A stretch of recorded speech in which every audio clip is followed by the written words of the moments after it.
Hey guys, welcome back to Beyond the Box Score. I'm your host Hayat. Today, we're breaking down 4 NBA matchups on February 19th, my favorite games, and I'm walking you through every angle the same way I do on camera, thinking out loud, working through team form, injuries, roster shifts, pace, and how these matchups could realistically play out based purely on the numbers and context. This is all analysis and opinion, no guarantees, no predictions, just me connecting the dots and trying to make sense of the slate. Alright, let's dive in and see what the data is really telling us about Clippers vs Nuggets, Warriors vs Celtics, Pistons vs Knicks, and Rockets vs Hornets. First game I have for you: Los Angeles Clippers vs Denver Nuggets. Alright, Clippers and Nuggets. I'm looking at this matchup and the first thing that jumps off the page is 26-28 on the year for the Clippers, 27-27 against the number this season, which just screams middle of the road volatility to me. That's a team that has basically mirrored expectation all season long. On the other side, Denver's sitting at 35-20 this season, 31-24 against the number this year, and when I line those records up side by side, what connects for me statistically is stability versus fluctuation.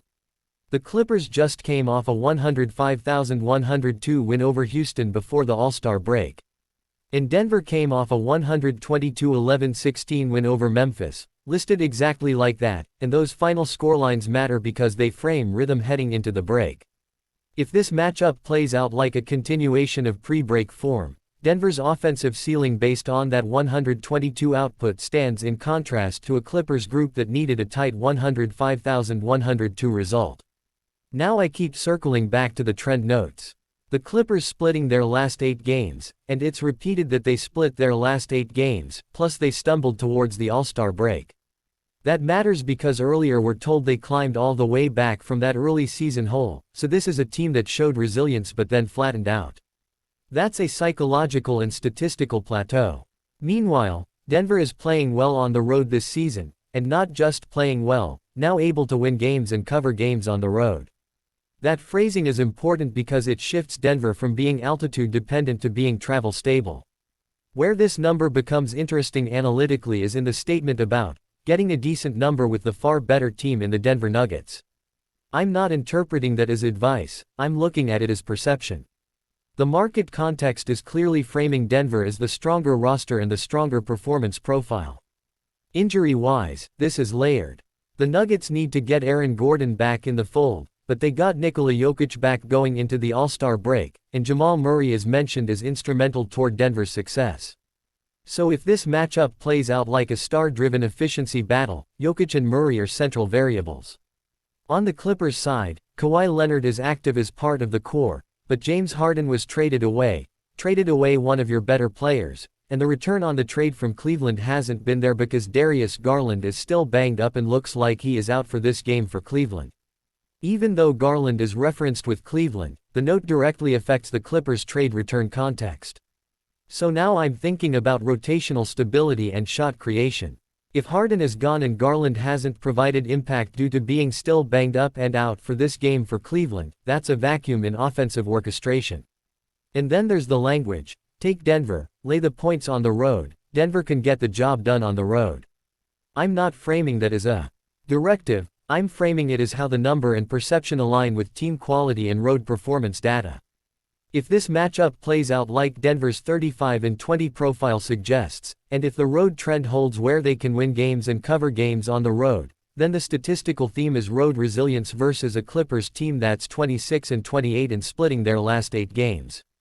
Okay, when I zoom out, what defines this matchup statistically is Denver's stronger overall record at 35-20, stronger against the number at 31-24, road performance growth, Jokic back in the lineup, and Clippers volatility at 26-28, 27-27 against the number, plus roster transition after trading away one of your better players. That's what stands out most to me when I look strictly at the numbers.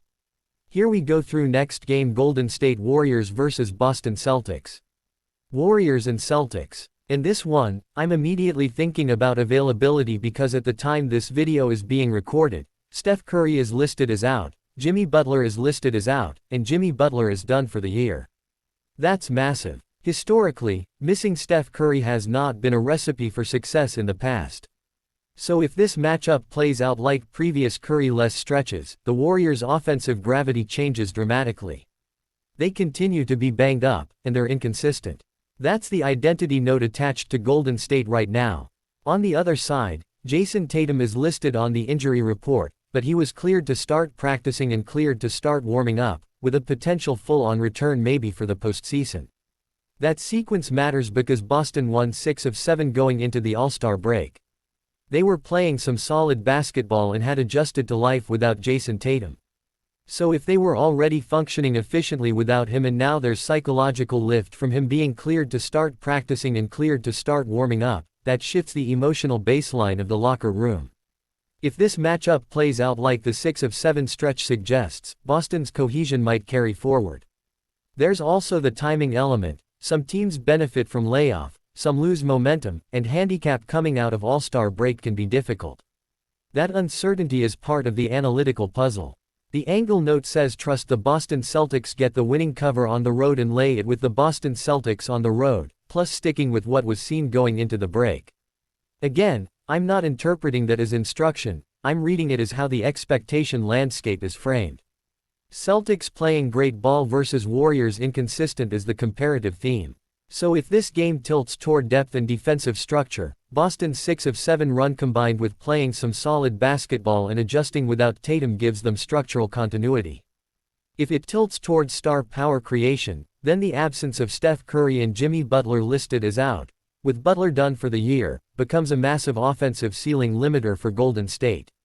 Where this number becomes interesting analytically is how road context is attached to Boston, winning cover on the road, suggesting external confidence in their travel profile.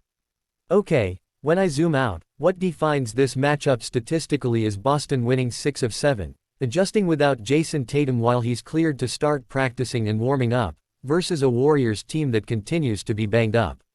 With Steph Curry listed as out, Jimmy Butler listed as out and done for the year, and inconsistency tied to past stretches without Curry. That's what stands out most to me when I look strictly at the numbers. Quick pause, if any of these breakdowns are hitting the way you expected or opening your eyes to something new, hit that like button. It lets me know these deep dives are worth doing. And if you want to see more of these messy, thinking out loud NBA breakdowns, subscribe and turn on notifications. Takes 1 second, but it keeps this channel bringing you the full analytical picture every single game day. Next game we have Detroit Pistons versus New York Knicks. Alright, Detroit Pistons heading into Madison Square Garden to face the Knicks.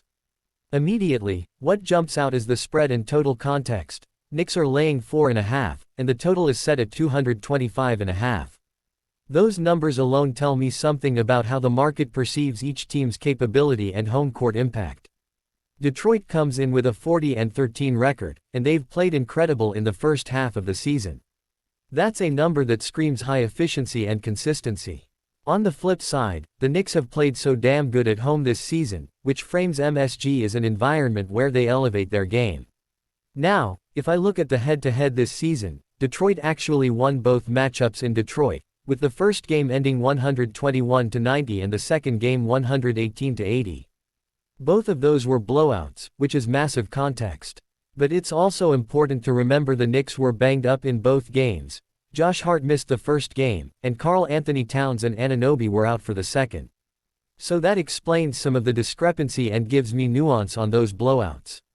Injury context now. On the Knicks, Anunoby is listed as questionable, while the other players are full go. For the Pistons, the team is pretty damn healthy overall, but Isaiah Stewart is still out due to suspension and Jalen Duren is also suspended. Those are two key pieces, which starts to explain why the market has Knicks laying 4.5 despite Detroit's stellar 40-13 record. So, if this matchup plays out like the suspensions matter, Detroit's interior and rotational depth might be constrained, and that's a big factor when looking at tempo and efficiency projections. Now, trends and context. The Knicks play their best basketball at MSG, period. That is baked into their home scoring efficiency and overall pace. The Pistons are dealing with 2 suspensions, which affects team performance and depth rotation. The prior blowout wins by Detroit, while historically important, are weighted by those previous injuries on the Knicks' side. One path I see here is a Knicks team at home, potentially healthy minus Anunoby, facing a Pistons team missing Stewart and Durant. That creates a tension between Detroit's strong first-half form and New York's home court optimization. Where this number becomes interesting analytically is in the market perception. The Knicks laying 4.5 is not just a line, it's a reflection of MSG dominance and Detroit's temporary personnel limitations, despite the 40-13 record. Okay, when I zoom out, what defines this matchup statistically is Detroit's elite 40-13 performance offset by two key suspensions, the Knicks' historically strong home performance, prior head-to-head blowouts tempered by injury context, and the total of 225.5 framing pace expectations. That's what stands out most to me when I look strictly at the numbers. My last game for this video we have Houston Rockets vs Charlotte Hornets. Switching gears to Houston Rockets at Charlotte Hornets. Spread and total context first. Rockets are laying 2.5, and the total is set at 216. That tells me how the market is framing Houston's expected margin versus a Charlotte team coming in hot. Speaking of records, Houston is 33-20 this season, but the transcript is clear. Despite that record, this team has been a disappointed performer. They've covered 2 spreads in their last 10 games, and as a favorite this season, they are 19-29 ATS. Those numbers scream inconsistency and poor performance as a road favorite. So if this matchup plays out like Houston relying on prior reputation, the historical trend suggests potential struggles against motivated or improving opponents. Charlotte, on the other hand, caught fire in January and early February, right before the All-Star break. Early season struggles gave way to high performance as the team started gelling. Brandon Miller and LaMelo Ball are the cornerstones, and adding a stud in Newpel has contributed to team growth.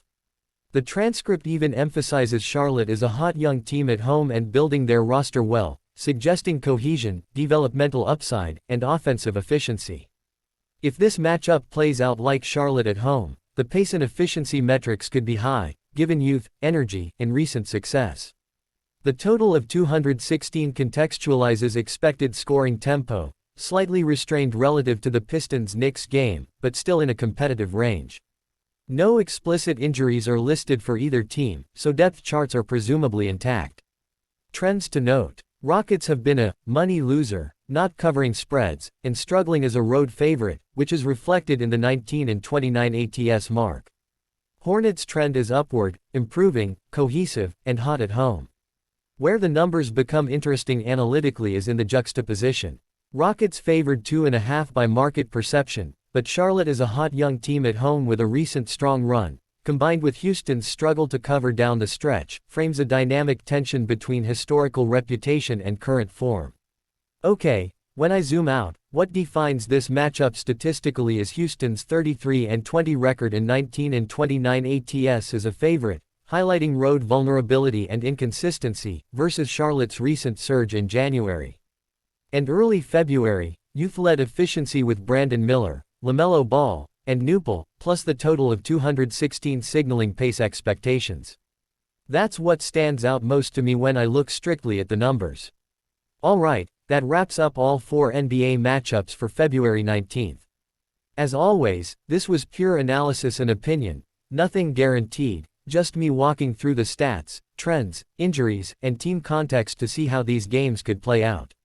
I'm curious how you're reading these matchups. Drop AZ in the comments and tell me which team or game stood out most to you, or if you're seeing the numbers play out a different way. More deep dives like this are coming soon, same raw format, same energetic, messy breakdowns, all focused on the data.